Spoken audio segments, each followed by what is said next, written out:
2022년 11월 18일 날 칠 수능입니다. 이거 봅시다. 이거 변증법에 관한 내용인데 조금 어렵죠. 그죠? 봅시다. 정립, 반정립, 종합 이렇게 하는 게 변증법이다. 그죠? 변증법의 논리적 구조를 일컫는 말이다. 변증법에 따라 철학적 논증을 수행한 인물로는 단연 해겔이 거명된다. 변증법은 대등한 위상을 지니는 세 범주의 병렬이 아니라 대립적인 두 범주가 조화로운 통일을 이루어가는 수렴적 상향성을 구조적 특징으로 한다. 세 범주가 병렬적으로, 그죠? 일렬로 이렇게 쭈르륵 병렬되어 있는 게 아니라 두 범주, 정립, 반정립이 조화로운 통일을 이루어가는 게 이제 변증법이다. 정립, 반정립, 종합. 그죠? 이게 수렴적 상향성, 위로 올라간다. 뭐 그런 구조적 특징을 가지고 특징을 이루어한다. 해겔에서는 변증법은 논증 방식임을 넘어 논증 대상 자체의 존재 방식이기도 하다. 존재 방식? 논증 대상 자체의 존재 방식. 일단 논증의 방식은 맞고, 그죠? 논증의 방식은 맞는데 논증 대상 자체의 존재, 이거 어떤 존재냐, 그죠? 논증할 어떤 대상 자체가 어떤 존재냐, 정이냐, 반이냐, 뭐 그런 거죠. 존재 방식이기도 하다. 즉, 세계의 근원적인 질서인 이념의 내적 구조도, 그러니까 세계 근원의 질서인 세계의 근원적인 질서인 이념, 그 이념의 어떤 내적 구조도, 이념이 시공간적 현실로서 드러나는 방식도 변증법이다. 이념의 내적 구조, 그 다음에 뭐 이념이 이제 시공간적으로 현실로 드러나는 방식, 또 이제 변증법이다. 그러니까 어떤 방식으로 나타나느냐, 정반합으로 나타난다. 그죠? 내적 구조는 어떠냐, 이념의 어떤 내적 구조는 뭐 정반합이다.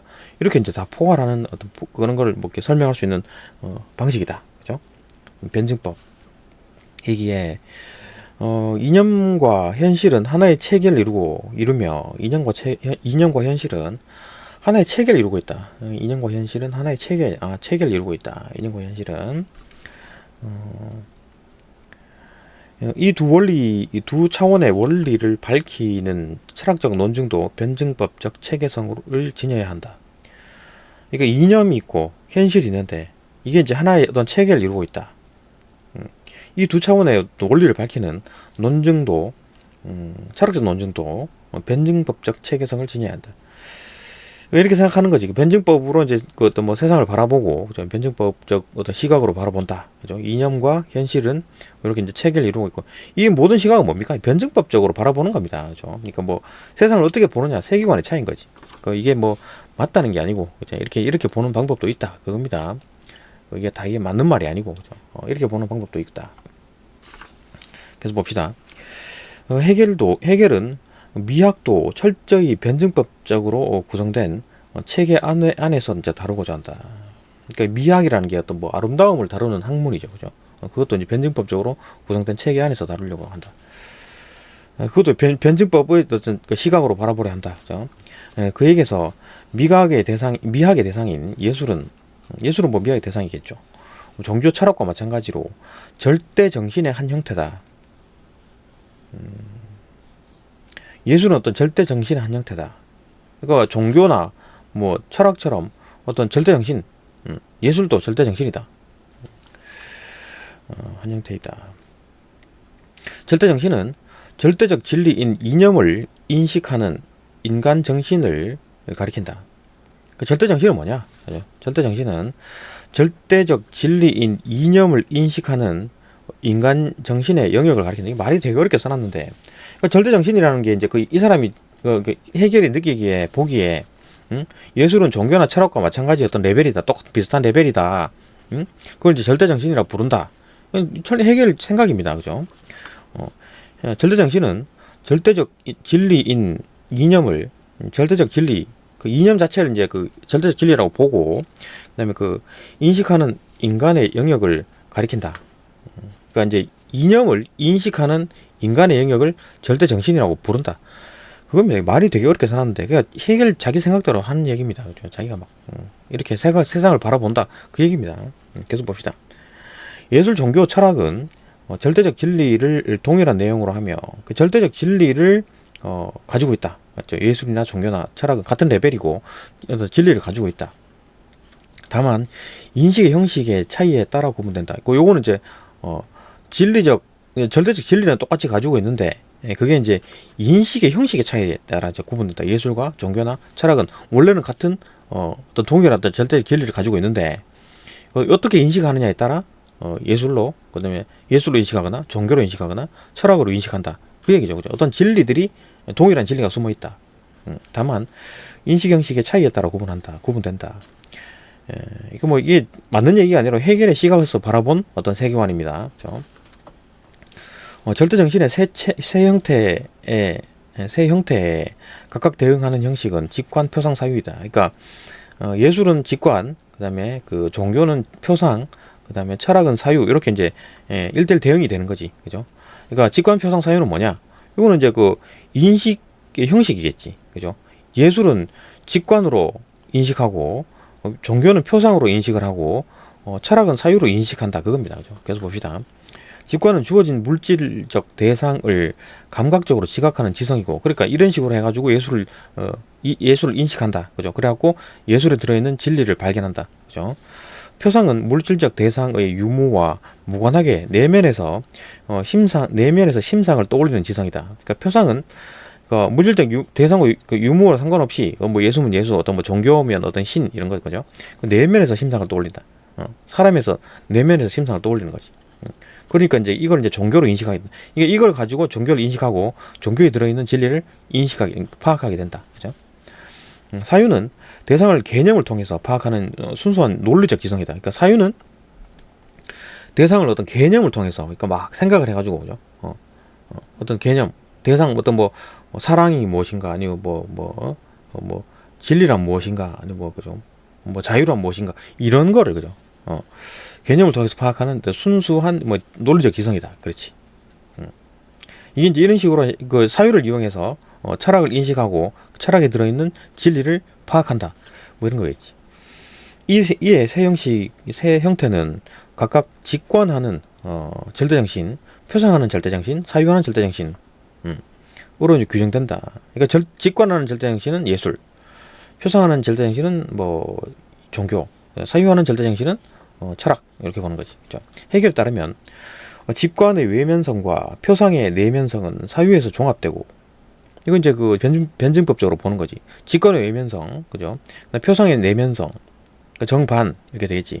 사유에서 합, 정반 합으로 되는 게 되고, 이에 맞춰서 예술의 객관성과 종교의 주관성은 철학에서 종합된다. 그러니까 이거 똑같은 거지. 그러니까 직관이란 게 예술이었으니까, 그러니까 표상은 뭐 종교였고, 그러니까 예술의 객관성과 종교의 주관성이 철학에서 종합된다. 결국 이제 뭐 쭉 이어진 선상에서, 그죠? 쭉 이어진 선상에서 정반합으로 이어진다.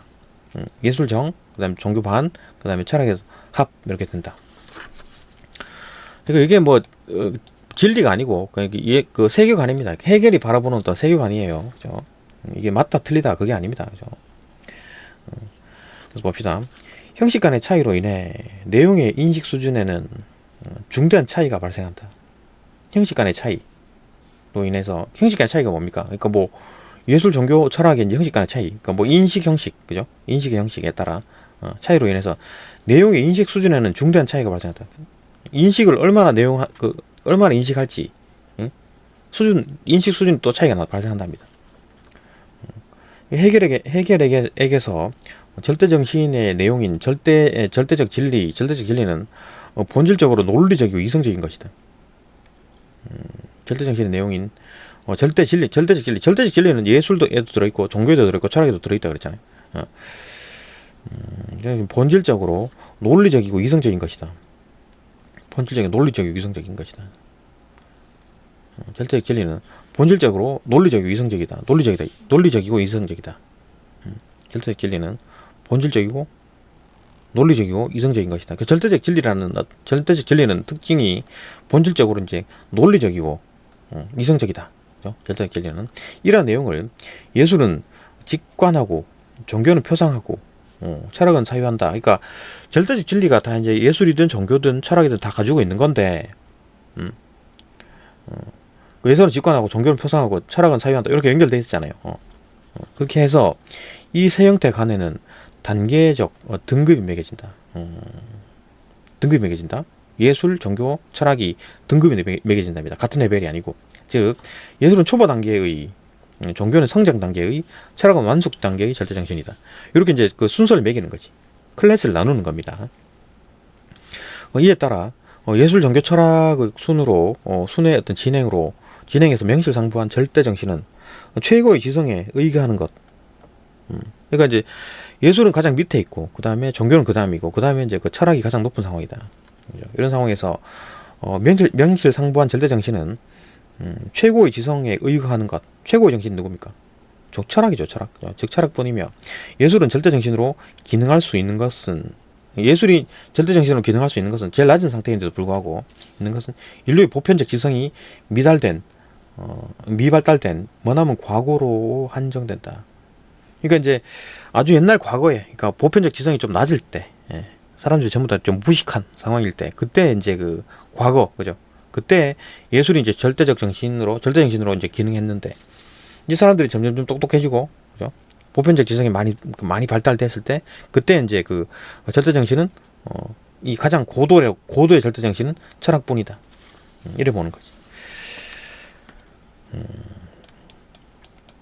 그게 이제 뭐 변증법이 이제 그 뭐 모든 게 다 맞다, 이게 변증법이 진리다, 그게 아닙니다. 그러니까 이제 해겔이 이제 그렇게 바라보는 그 세계관입니다. 그렇죠? 우리는 이제 그게 된 글이고, 이게 맞을 수도 있고 틀릴 수도 있는 거예요. 이거는 뭐 자기 어떤 세계관을 가지냐 그거잖아요, 그죠? 그러니까 세상을 어떻게 바라볼 건가, 뭐 이렇게 바라본다, 아니면 또 다른 세계관으로 또 바라본다, 그런 겁니다, 그죠? 대단히 뭐 한거나 그런 게 아니에요. 그러니까 나는 이렇게 세상을 바라봐, 그런 얘기입니다, 그죠? 봅시다. 변증법의 매력은 종합에 있다. 종합의 범주는 두 대립적 범주 중 하나의 일방적인 승리로 끝나도 안 되고, 그러니까 막 정반이 막 서로 싸워가지고 막 하나가 와장창 무너지고 이제 그 이긴 놈이 합의되고 이런 게 아닙니다. 그렇죠? 두 범주의 고유한 본질적 균형이 소멸되는 중화 상태로 나타나도 안 된다. 그러니까 두 개의 어떤 성질 자체를 잃어가지고 중화가 돼가지고, 그죠? 그냥 밍숭맹숭한 그냥 이제 맹탕이 되는 뭐 그런 어떤 중화 상태, 그런 게 아니다. 종합은 양자의 본질적 규정이 유기적 조화를 이루어 질적으로 고양된 최상의 범주가 생성됨으로써 성립하는 것이다. 종합은 양자의 본질적 규정이 유기적 조화를 이루어 질적으로 고양된 최상의 범주가 생성됨으로써 성립되는 것이다. 그러니까 유기적으로 막 조화를 이루어 가지고 얘들이 성질도 잃지도 않고, 하나 일방적인 성질도 아니고 유기적으로 조화를 이루어 가지고 질적으로 고양된, 그죠? 1 플러스 1이 3이 되는 뭐 이런 어떤 최상의 범주가 생성됨으로써 성립되는 것이다. 그렇죠? 그게 이제 합이라 그런 거다. 그러니까 합이라는 게 정반합이라는 게 정반합에서 합이라는 게 뭐 단순히 그냥 합쳐진 게 아니고 뭔가 좀 새로운 게 뭔가 만들어진 겁니다. 그죠? 해겔이 강조한 변증법의 탁월성도 바로 이것이다. 그러기에 변증법의 원칙에 최적화된 엄밀하고도 정합적인 학문 체계를 조탁하는 것이, 또 말도 어려운데 바로 그의 철학적 기획이 아니었던가. 그래서 봅시다. 말을 되게 이제 멋있게 써놓고 이렇게 뭐 폼 재려고 하는 것 같은데, 잘 봅시다. 해겔이 강조한 변증법의 탁월성, 이게 변증법이 탁월한 라고 생각하는 이유가, 정반 이 두 개가 합해질 때 단순히 합이 아니라 뭔가 새로운 어떤 합이 된다, 그죠? 그것이다. 그러기에 변증법의 원칙에 최적화된 엄밀하고도 정합적인 학문 체계를 조탁하는 것. 조탁이 뭐야? 그러니까 변증법의 원칙에 최적화된 엄밀하고도 정합적인 학문 체계. 그러니까 학문 체계라는 것 자체가, 그러니까 변증법에 따르는 어떤 학문 체계, 그거 말하는 겁니다. 학문 체계를 조탁하는 것, 맡긴다, 그런 거겠죠. 조탁하는 거, 부탁한다, 뭐 맡긴다, 그런 거겠지. 바로 그 철학적 기획이 아니에요. 철학적 기획이 뭡니까? 그러니까 철학적으로 그 해겔이 생각하는 변증법은 그러니까 철학적 기획, 그러니까 이렇게 세상을 바라본다, 그 말입니다, 그죠? 철학적 기획, 말만 멋있게 써놨지 별로 뭐 내용이 없어요. 그러니까 나는 철학적으로 이제 기획했다, 나 이렇게 생각했다, 세상을 이렇게 바라본다, 그 말입니다. 이런 걸 왜 수능에 왜 올렸을까? 자, 봅시다. 그런데 그가 내놓은 성과물들은 과연 그 기획을 어떤 흠결도 없이 완수한 것으로 평가될 수 있을까? 그러니까 그렇게 막 이제 세상을 이제 뭐 자기 생각으로 보는 거야. 그러니까 막 세상을 정반합으로 모든 걸 정반합으로 바라보는 겁니다. 그렇게 해갖고 이제 모든 걸 기획적으로 자기 생각을 기획한 거야. 그죠? 그런데 그가 내놓은 성과물도 이제 성과물 내놓겠지, 그죠? 이거는 이렇게 변증법으로 바라보고, 이것도 변증법으로 바라보고, 그죠? 그렇게 바라봤을 때 그 기획 한 어떤 그 성과물들이 아무 흠결 없이 완수한 것으로 평가되느냐? 그 제대로 잘 만들었냐? 그죠? 그걸 약간 비판적으로 바라보네요, 그죠? 제대로 된 게 맞는가? 그게 그렇게 바라볼 수 있는가? 이렇게 이제 그 의문을 품었다. 미학에 관한 한 그렇다는 답변은 쉽지 않을 것이다. 그 미학을 바라봤을 때, 아니, 그게 잘못 봤을 수도 있다. 그죠? 그 해결이 틀렸을 수도 있다. 미학에 관한 한 그렇다는 답변은 쉽지 않을 것이다. 그죠? 지성의 형식을 직관, 표상, 사유 순으로 구성하고, 그러니까 지금 이제 미학에서는 그게 아닐 수도 있다. 그러니까 아까 미학이 뭐라 그랬습니까? 과학을 해서. 그러니까 뭐 예술, 종교, 철학 순서대로 그 등급이 클래스가 나눠진다 그랬잖아요. 그죠? 클래스가 나눠진다. 그러니까 최고의 지성으로 그 막 작동하는 거는 지금 상황에서는 철학이다. 그죠? 옛날에는 미개한 상황에서 뭐 모를 때 아무것도 모를 때 그때는 예술이 절대 정신으로 작동을 했었다. 그죠? 근데 뭐 지성의 형식을 이제 계속 봅시다. 이제 그 미학에 관해서 이제 그렇지 않다라고 보는 거고, 지성의 형식을 직관, 표상, 사유 순으로 구성하고 이에 맞춰 절대 정신은 예술, 종교, 철학 순으로 편성한 전략. 아까 그랬었죠. 가에서 그랬잖아요. 그죠? 예술은 직관, 그다음에 뭐 종교는 표상, 철학은 사유로 진리를 바라본다. 진리를 인식한다. 이렇게 했는데 이 순으로 편성한 전략은 외관상으로 변증법 모델에 따른 전형적 구성으로 보인다. 그렇지. 딱딱 맞네. 그렇죠. 그렇게 보이는데, 그러나 실질적 내용을 보면 직관으로부터 사유에 이르는 과정, 직관, 표상, 사유 이렇게 순서대로 쭉쭉 연결되죠. 그죠? 순차적으로 나아가는 그런 직관에서부터 사유에 이르는 과정, 순차적 과정에서는 외면성이 점차 지워지고 있고, 그러니까 원래 이제 지워지면 안 된다 그랬잖아요. 자기 외면성도 가지고 있고 내면성도 가지고 있고 그 두 개가 이제 막 혼합이 돼가지고 막 시너지 효과를 내가지고 합의된다. 이런 게 이제 해결이 바라보는 생각이었는데 그게 아니더란 얘기지, 그죠? 직관으로부터 이제 그 표상을 거쳐서 이제 사유에 이르는 과정에서 외면성이 점점 지워지고 내면성이 점진적으로 강화되고 있음이 예술로부터 철학에 이르는 과정에서 객관성이 점차 지워지고 주관성이 점차적으로 완성되고 있음이 확인에 드러날 뿐. 그러니까 예술에서부터 종교를 거쳐서 철학으로 간다라고 봤을 때 예술은 뭔가 좀 물건이 있고, 그죠? 예술 작품이 있고 뭐 어떤 시각적으로 보이는 게 있고 직관적으로 볼 수 있고, 그러니까 그런 어떤 외면성이 있는데 철학 같은 경우에는 뭐 잡히는 게 없어. 생각만 사유만 할 뿐이야. 그죠? 그렇기 때문에 외면성은 점점 사라지고 점점 어떤 뭐 그 내면성 사유에서 머릿속에서만 떠올리는 어떤 추상적인 그런 것만 생각이 되더라. 그러니까 초반에 가지고 있던 외면성이 다 사라져 버렸다. 그러면은 아까 말했듯이 변증법에서 둘 다 성질을 잃지 않고 그대로 유지한다. 그 생각이 틀렸다는 얘기지, 그죠? 모순이 있다, 그거잖아요, 그죠? 확인이 드러날 뿐 진정한 변증법적 종합은 이루어지지 않는다. 그렇지? 그렇게 보는 거지. 진정한 변증법적 어떤 종합이라는 게 성질을 잃지 않는 것이 이제 그거라. 진정한 변증법적 종합이라 그랬는데 그게 아니란 얘기죠, 그죠? 직관의 외면성 및 예술의 객관성 본질은 무엇보다도 감각적 지각성인데, 그렇지? 직관의 외면성, 예술의 객관성, 누가 보더라도 아름답다고 느끼고, 그렇죠? 누가 보더라도 뭐 슬프게 느끼고, 이런 어떤 객관성, 예술의 객관성, 그런 본질들은 무엇보다도 감각적 지각성이죠. 느껴야 되는 거지. 외면성이 있어야 되는데, 이런 핵심 요소가 그가 말하는 종합의 단계에서는 완전히 소거된다. 그죠? 철학에서는 완성이 된다 그랬잖아요. 근데 철학에서는 그런 게 없어. 그죠? 그런 게 없는 거지. 외면적인 것도 없고, 물질적인 그런 것도 없고, 그다음 뭐 예술의 어떤 객관성 이런 것도 아예 없어져 버린다. 전부 주관성으로 바뀌어 버린다. 맞네. 그죠? 모순이 발생했네. 변증법에 충실하려면 해결은 철학에서 성취된 완전한 주관성이 재객관화되는 단계의 절대 정신을 추구했어야 할 것이다. 뭔 말인지 다시 봅시다. 변증법에 충실하려면 해결은 철학에서 성취된 완전한 주관성이 재객관화되는 단계의 절대 정신을 추구했어야 할 것이다. 그러니까 지금 이제 철학만으로는 안 돼. 완성이 안 돼. 철학만으로는 주관성밖에 못 가지고 있기 때문에, 그죠? 어떤 뭐 내면성이랑 뭐 주관성만 가지고 있기 때문에 철학은 거기에 뭔가 좀 객관화되는 어떤 성질을 좀 추구가 돼야 된다. 뭔가 좀 추구가 돼야지 진짜 실질적으로 합의되는 거죠, 그죠? 그 예술은 철학 이후의 자리를 차지할 수 있는 유력한 후보다. 다시 이제 예술이 떠오르는 거지. 예술은 지금 다시 이제 그 어떤 객관성, 예술이 가지고 있는 외면성과 객관성, 이건 이제 지금 철학에서는 다 잃어버렸잖아요, 그죠? 그게 이제 다시 이제 예술은 철학 이후의 자리를 이제 차지할 수 있는 유력한 후보가 된다. 그렇죠? 실제로 많은 예술 작품은 사유를 매개로 해서만 설명되지 않는가. 그러니까 예술 작품 자체가 뭐 단순히 어떤 그 직관만으로 이제 그 인식되는 게 아니라 사유를 하게 된다.